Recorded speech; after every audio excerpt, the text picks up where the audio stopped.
I had one, yeah, and this is more from like personal experience. I know my tip or something that I wish someone would have told me when I was buying a house was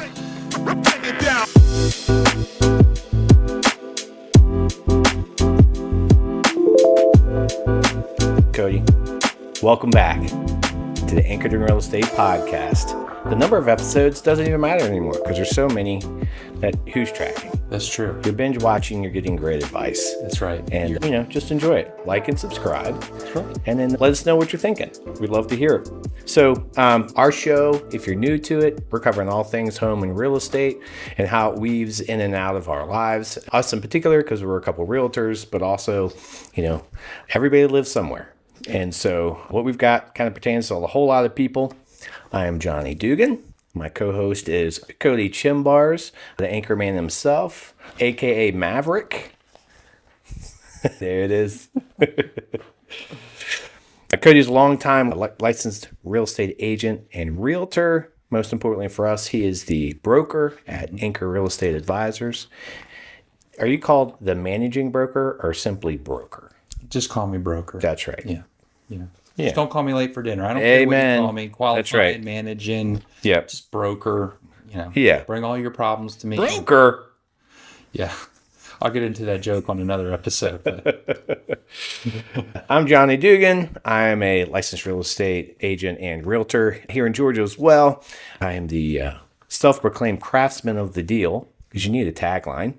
You can find Cody at Anchorman86 on the Facebooks. You can find me at Mountain Mansions GA on Facebook and the Instagram if you want to see what we're doing and what we're working on. Those are always fun. Go throw a like over there too. We're certainly thrilled to have you with us. We've been doing this podcast thing here for a few weeks, and we're just excited to, get some word out there, and we get to hear each other talk, and we get to hang out more. That's right. And that's about my little extra fellowship. That's it. So we're going to jump right into today's episode. And really what we wanted to cover today, we're giving a lot of educational things, but we thought, hey, how about 5 things we wish somebody had told us before we got into homeownership. Mm-hmm. And there's a lot of advice you're going to get, but we boil down to, we got 5 things we think are key, and we're going to go into them. So I'm going to start with number 1 right here. Let's jump into it. Get my notes. Numero uno. Right. Number 1. All right. So I hope I don't get any infringement rights here from Dave Ramsey, but I'm a believer in. Sorry, Dave. So I'm old school. That is my catch. And I've got here, put $1,000 cash in an envelope, keep it somewhere at the house, specifically for maintenance items for your home. And let me tell you why.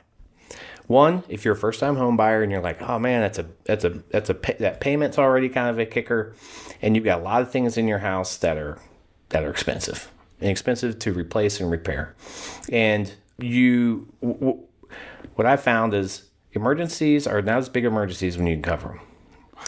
And emergencies are no longer emergencies when you can cover them. They're emergencies when you're like, how the heck am I going to pay for this thing? That's it. And so I'm a believer in kind of like a little bit of money under the mattress, but we'll get a little more purposeful here and put $1,000 into an envelope cash for maintenance of the home. Now, you're going to do things like mow the lawn, you're going to buy gas and all that stuff, but really it's for the stuff that either pops up or it's like seasonal and you're not necessarily planning on it, but it needs to be done. But generally $1,000 will cover to fix most anything in your home that can be fixed. It's going to fix a refrigerator. It's probably going to fix an AC unit. Now the AC guy is going to go, hey, this is a little duct tape to get you until next season until you buy a whole new unit. However, my experience has been $1,000 will cover most things, and then if you do need to spend the money, just, $50 a month or whenever you go to the grocery store, pull out another $20 or $40, the little cash out secret. And then you just put it back in the envelope. And then when something comes up, you pull it right out of the envelope. Or you're like, you know what? It's time to get the gutters cleaned. I can't get up there, have the guy come over $100, just give them $100. They'll appreciate cash, just like, anybody else. And I wish I had kind of known that going in, or somebody had mentioned something like that, because that's what happened. I had a new house and I was just learning all the things, and then something would come up and I'd be like, well, I can't afford to fix it, so I'll just have to let it ride. And then things deteriorate, That's correct. go downhill fast. Very, very fast. Yeah. What is the saying? A dollar for every dollar you spend in maintenance, you save $10 in deferred maintenance. It's another way of saying, an ounce of prevention is a pound of cure. Oh, I hadn't heard that. Yeah, I think That's a good one. But it's true. I mean, I use the cleaning out your gutters thing because it's a good one, because you let your gutters back up, then that stuff backs up onto the fascia boards, then that rots, and now you're replacing gutters, which, by the way, they're aluminum, but because they'll start to fall off and twist, and then now you're replacing gutters, replacing rotted fascias. You're paying to have the squirrels removed from your roof because they've gotten in through the rotten parts, and all you could have just paid a guy $100 to clean out your gutters. And by the way, it's okay to pay people to do stuff. Yes. And granted, I would say the newer generations are more comfortable with it than, say, my generation. I'm a very DIY guy, and so I've always struggled with like paying somebody to come do something I feel like I'm perfectly capable of doing. But getting it done is more important than me having to do it. Who does it? Right. Getting it done is more important than who does it. That's right. Yeah. And so, but I will say, and this is advice that I follow. I have an envelope somewhere in my house that's got some cash in it. Yeah. And I'm trying to remember last time. I think it might have been the gutter cleaner. It might be why I came up with that. But yeah, just here's your $100, and it was done, but I didn't have to think about it and how I'm gonna pay for it, and all those things. But the other part of that is go into homeownership understanding the maintenance is now your thing. That's probably the single biggest difference between renting and owning, is now you're responsible for everything. Mm-hmm. And so the $1,000 is kind of a notional amount, but it's an amount that should cover most things. And then you can go, okay, I fixed the fridge. I know I need to replace it. I could save up for that. And then you don't get caught with it. Right. Yeah. And most of your insurance deductibles are $1,000, right? Yeah, right. So bare minimum, if something catastrophic did happen, a roof or tree limb, something, you would have that money there to cover that deductible. Yeah, that's good advice. Yeah, it's been referred to as an emergency fund, but too many things that can be considered emergency funds. I just like to say, hey, it's the house maintenance fund. Yeah. And if I got to run to the Home Depot to buy a part for the toilet, I'll just grab $20 out of it, right. And then it's covered, and then later on, put the $20 back, but try to keep it somewhere around $1,000. In fact, I kept it around $2,000 for a long time, because $2,000 would buy most anything in a house except for a new AC. Right. But it'd buy a new fridge, it would buy a new washing machine, it would buy a new whatever broke that day, but once it's funded, then you just kind of forget about it. Yep, that's it. But $1,000 is a good way to go. Yeah, it's a good starting point. Yeah, absolutely. Yeah, absolutely. That's number one. You had one. I had one, and this is more from like personal experience. I know my tip, or something that I wish someone would have told me when I was buying a house, was just do it.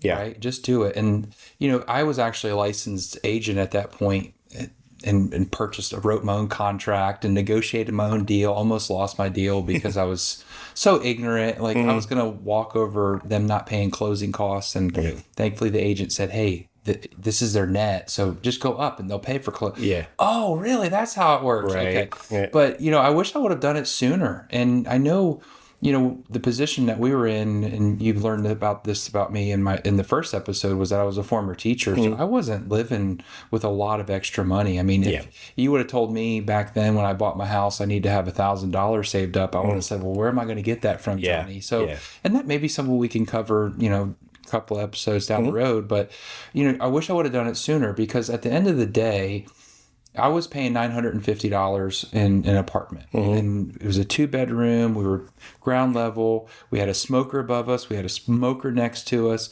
Our clothes smelled like smoke, and my wife nor my children were smoking. My wife is smoking, but not anyway, not cigarettes. Like hot. There you go. What are you trying to say? She's hot. There you go. So, but I remember thinking, like, okay, well, my apartment with our standalone garage or rental is $950, And that was a lot of money. It was almost like 50% of what our take home was at the point or at the time. And I remember thinking, man, well, how can I buy a house? And I remember also struggling with the fact that my younger brother had bought a foreclosure. So we were looking at foreclosures, and I felt like he was further ahead in the game and he was better than me because he has a house and he paid less than I did. Yeah. I just remember all of these things that were really coming against me to, I don't want to say stop or prevent me, but just there was fear. There was fear. Yeah. If we really got down to it, it was fear. Am I going to be able to afford this mortgage payment? Am I going to be able to afford the maintenance? Am I going to be able to do all that? And I remember coming to the closing table, and I think I shared this in a previous episode, but my mortgage payment was the same payment that my rental was. And it was like, oh my gosh, I'm going to be okay, right? I'm going to be able to, because I can afford that. And then so you take that step of really rebuking fear, right? Just say, hey, I'm not scared. I'm scared, but I'm going to do it anyway. Right. Right? Yeah. Do it scared. Do it scared. That's right. Do it scared. And I think we've shared that, Yeah. right? Yeah. But, that would be my tip is to say, just do it. Yeah. Just do it. And I'm not copying Nike. I know we mentioned Yeah. All Billy right. Yeah, Ramsey and Mike. we got 2 lawsuits on the way. But cancel that. but do it, right? Just do it, and you'll figure out a way to make it work. And I'll tell you another anecdote about that is when most people, when they get into homeownership, they stay homeowners for a long time. And the idea is once you're a homeowner, you kind of stay a homeowner. And we put in this perspective before, it's kind of like owning a stock, right? Or I think the example I used before was like, when do you start saving for retirement? Well, the answer that every financial person will tell you is as soon as you can. Yeah. If you have a job and you're 19 and they offer some sort of retirement where you can put in and let that thing start building, they're gonna say start putting $25 a month in, whatever you can afford at the time. Homeownership is much the same way. If you kind of look at homeownership as a stock, that will, it's going to have great years, it's going to have lesser years, but over 20 years or however long you own a home, it's going to go up in value by a lot. And just look at the last 20 years. And the earlier you can get into that stock of home ownership, if you will, the more you're going to gain in the long term. Now, we say don't do it until you can afford it, but we do say get into it as soon as you've run the numbers and you feel comfortable and you can afford it. At that point, there really is once you can afford it, there really is nothing holding you back other than, say, fear or, something of that nature. Yeah. But, in the long run, it's kind of like any other thing that will compound to your benefit. Yep. You get in, at your earliest opportunity. Yep. All right, what's number 3, John? Number 3. So, focus on quality over size. It's the best advice my wife ever got. The key here is don't get wrapped around square footage. I can't tell you how many times I talk to somebody like, yeah, we're downsizing. And every time somebody says they're downsizing, they then quote how many square feet they have. They don't just say, hey, I got a big house, I want a smaller house. They always say, I have a 6-bedroom, 4-bath, 6,800 square foot. And they go, you know why? Because and we talked about this in something else, but there's a little bit of identity there. Mm-hmm. Oh, let me explain to you how many square foots I have. Mm-hmm. And when we go out looking and we see these searches set up, and it's like, well, I can't live anything else under than 2,000 square foot. Well, why not? Same number. Make sure it's got the spaces for you. But when it comes to value and bang for your buck, a little bit smaller home that's got nicer finishes like you like is going to be less money than a slightly larger home, say 300 or 400 square feet more. That's basic. Because what rules the day from a value perspective is square footage. And so, granted, an appraisal is going to take those other things into account. But pound for pound, a slightly smaller home with the nicer finishes, and you're going to walk in and say, God, this house is beautiful. I don't care that it's a little bit smaller. I mean, think of the best hotel you've been to. The best hotels are small. But you're like, this place is gorgeous because it's dressed nice and all that stuff. What if you went to a danky, bigger hotel room? So that's kind of the comparison is like, and for the price, dollar per square foot, or dollar per square foot, you'll pay a little bit more per square foot, but you'll get more bang for your buck in the long run. Yep, that was our 5 minute warning, by Yeah, the way. 5 minute warning. If you Yeah. picked that up on the podcast, it's 5 minutes. Rookies.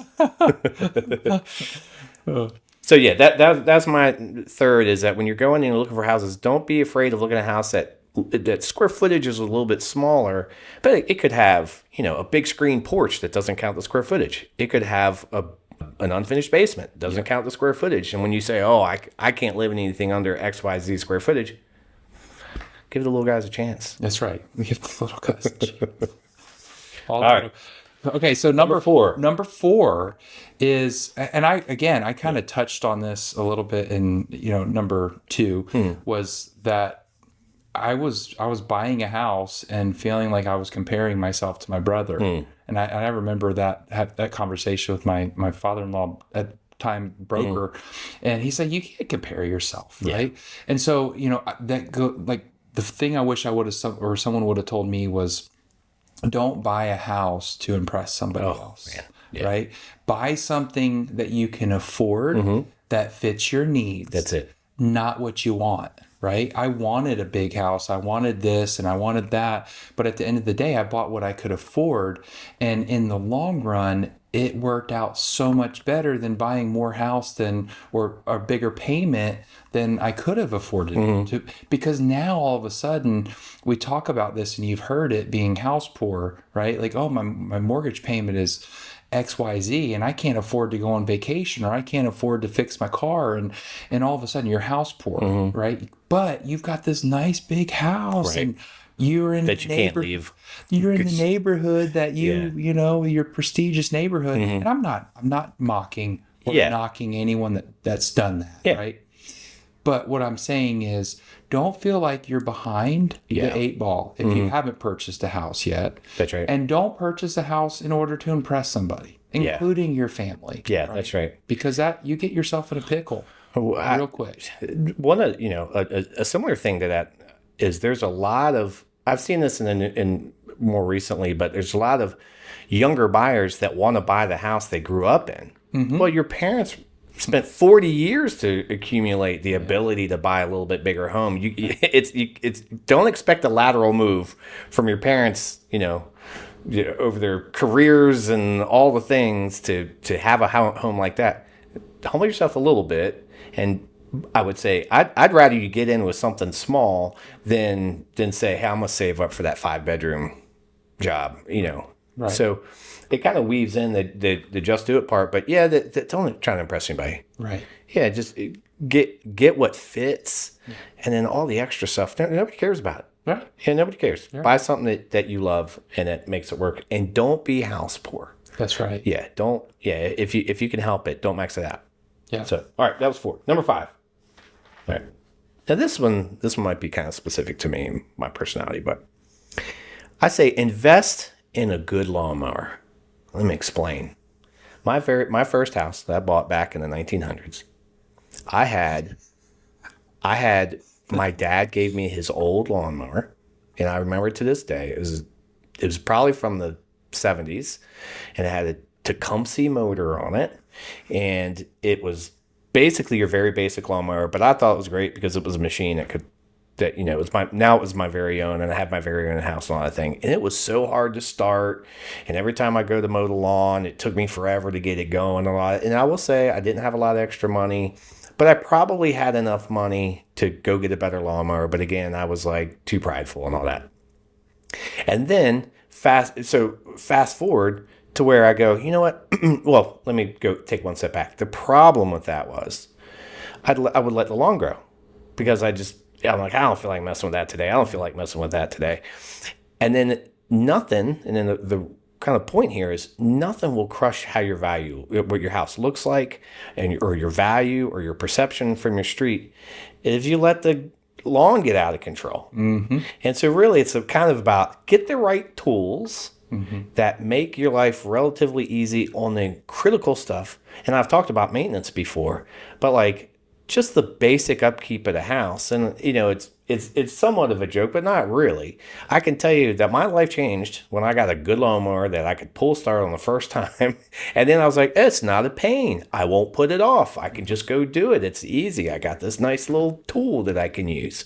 And then, but again, you're gonna have pride in ownership because you're taking good care of it.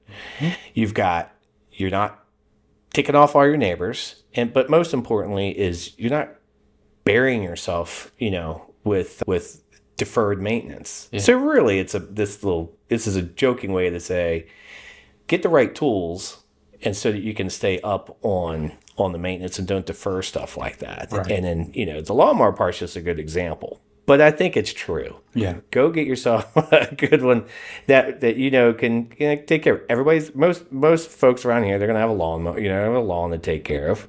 Get yourself a good machine. Get yourself the right tool. Yeah, enjoy it. Yeah. And then you can enjoy the process of mowing it. I have an electric riding lawnmower. Mm-hmm. Now I got it on super sale. It was like a clearance thing at the used tool place and all that stuff. But what I like is I jump on it, I can mow the lawn real quick, and I won't break a sweat. But it means I mow it more often. Mm-hmm. So the point is, you have the right tool, and you can get it done, and your pride of ownership stays high, and your curb appeal stays high, your value stays high, and you stay on top of it all. Yes. All right. The top 5 things. Top 5 things. That we would have known before we bought. If I had known those things, that first 2-3 years of home ownership would have been way less painful. Yes. That's the idea. Agreed. Yeah. Yep. All right. So like and subscribe and send us any comments. You can disagree with us too, by the way. Absolutely. You can not like my shirt. These are sunbursts of some sort. My wife likes them, so that's what we do. And find us on the next episode. Talk to you soon.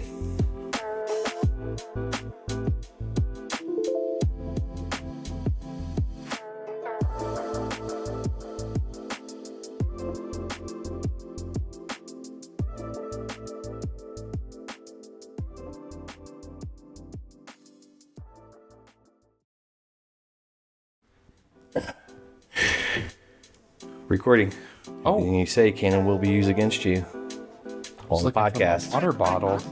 Hopefully I don't get dry throat here. Dry between your legs. Dry mouth. Is it really? Yeah. Let me get that for you. Thank you. Now what are you going to do with it? I don't know. Oh, there we go. There you go. Screen time. This episode is sponsored by Anchor Real Estate Advisors. Proudly. Actually, I meant to say that. It's okay. I think you said it last time. Yeah. So here we go.